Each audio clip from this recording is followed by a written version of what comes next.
Hello everyone, it's me Generational, and today I'm here to show you how to build a super simple automatic carrot and potato farm in your Minecraft world. This build works well on both Java and Bedrock, but don't feel too pressured to use my exact design.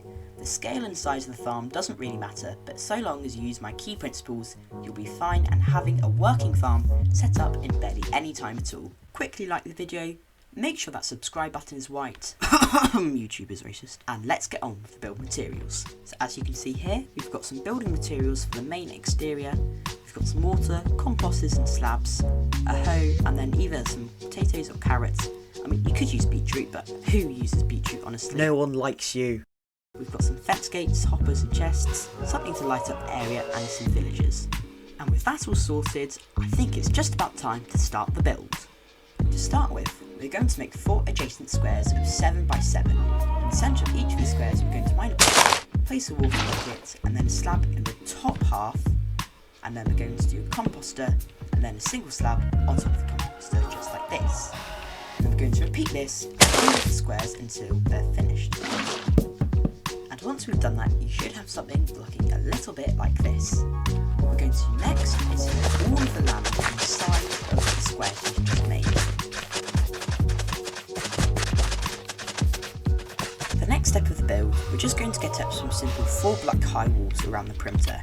I'm thinking maybe we'll just get some strips of oak log on the sides and then maybe fill up the insides of glass. That would work well, just getting you to be able to see the farm a bit better.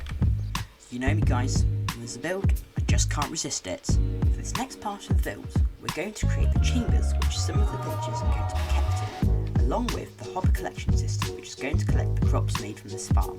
All we need to do is find the line with the composter and do a little square out like this. The line in the middle. They're going to pillar this up, just like this. And then on the side next to it, we're going to do the exact same thing. So you should end up having something a little bit like this. What we're going to do now is we're just going to flip this over and do it on the other side, just here. And there we go. We've got 4 chambers in which 4 individual villagers are going to sit in prison forever, unable to break themselves free. Doesn't that sound good to you guys? In each chamber, we're going to have a single villager at the back. But in the front block, we're going to mine out a small area for the hopper collection system. So you should have a chest pattern looking something a little bit like this. We're going to put a hopper here, and a hopper here, We're going to do this on the other side, a hopper here, a hopper here, and then a hopper is just here. To finish this off, we're going to get a fence post and put it right here. And then I'm going to quickly repeat all of this over here. We're now going to move on to one of the final stages of the build, actually getting the villagers into the farm to start the work. Now in creative mode, it's as simple as placing a single villager spawn egg and then you're done. However, of course in survival this is not going to be the case whatsoever. In your survival world you're going to have to go out and find a village, get villagers from that village into this farm by 2 ways. Method 1 is get a villager in a boat, then ship it into the container. Method 2 is to get a villager into a minecart and then get the minecart along with the very expensive rails into the farm. Once you do manage to get the villagers in, they won't seem to be doing anything. And this is because you've got to get some crops of your choice and actually give them to the villagers to start planting them in. Alternatively, you could try planting them yourself, and this would save a lot of time as villagers are actually quite slow at planting crops. Any that you may have left off from a manual farm, just give to the villagers to stock up. Either way, once you manage to get the potato— oh, why are you here? Honestly.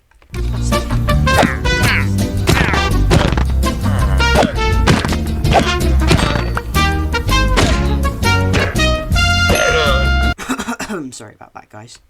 Either way, once you've managed to get the potatoes or crops of your choice into the farm, the only thing left for you to do is actually manage to get a roof on the farm. This is important because otherwise mobs could get into the farm and start hurting the villagers or killing them. Just another simple layer of glass will do perfectly fine and will keep the villagers sheltered from external harm. You wander long and hard over the hills and then you see it. Particularly laggy and pretty bad shader pack that I happen to download somewhere. Getting rid of that straight away. And there we go. we've done the farm without those really laggy shaders. Oh, this frame rate is so much better. As you see, we've got the farmer villagers working hard, and then these lovely poor villagers trapped in this box with all of eternity. How this farm works is actually surprisingly simple. When the farm villager grows up all of his crops, he'll have an excess. However, the villager in the chamber doesn't have any crops. So what the farmer does is that the villagers being nice and so nice, what they do, this farmer villager goes and throws some crops to this villager. However, the fence gate over here prevents the crops from actually getting to the villager in the chamber.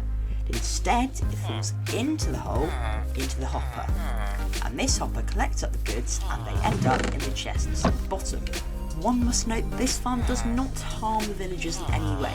These villagers are computer memory, they do not have feelings, and you can talk to them all that you want. Anyways guys, thanks so much for watching the video. I really hope this is useful in your survival world. Make sure to comment down below what sort of farms you'd like to see in upcoming videos, so that I know what sort of content to make that you'd enjoy watching. This week's Skyblock shoutouts go to Imagicat7403, MC116 and MCB01. You guys know who you are, you're absolute legends, and I'll see you in a bit.